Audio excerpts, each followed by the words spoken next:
Assalomu alaykum azizlar. Bugungi tutayotgan ro'zalaring ham o'z dargohida qabul bo'lsin. Hozir men sizlarga bir munojot o'qib beraman. Bu munojot albatta payg'ambarimiz Muhammad alayhisalom haqida. O'ylamanki, buni eshitgan har bir insonda payg'ambarimiz Muhammad alayhisalomga bo'lgan muhabbatlari yanada ziyoda bo'ladi. Rasululloh, sizni sevamanmi men? Sevsam-da qo'rqaman katta davodan.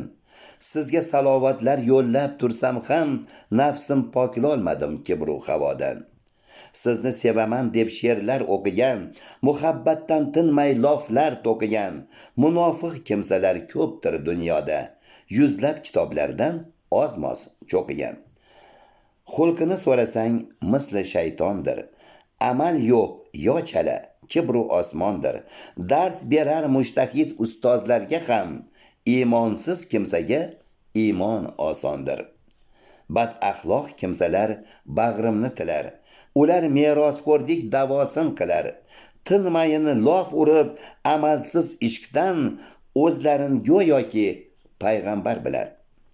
Sevaman deyishga men qildim hayo, amalim o'zimga bo'lgan chun ayon. Sharmanda qilmoq uchun qiyomat kuni qani u desalar qocharman qayon. Menga rasulingni chin sevdir Robbim, qalbimga to'ldirgin muhabbat limlim. Shunchalar sevdirki o'zni unutay, hattoki nafsim ham topmasin o'lim. Farzlarni sevdirgin, vojibni sevdir, rasuling sunnatin qilayin odat. Joy namoz ustida jonimni oldir, oxirgi kalomim bo'lsin shahodat. Yana bir bor tutayotgan ro'zalaring o'z dargohida qabul bo'lsin. Sog' bo'linglar, salomat bo'linglar. Assalomu alaykum.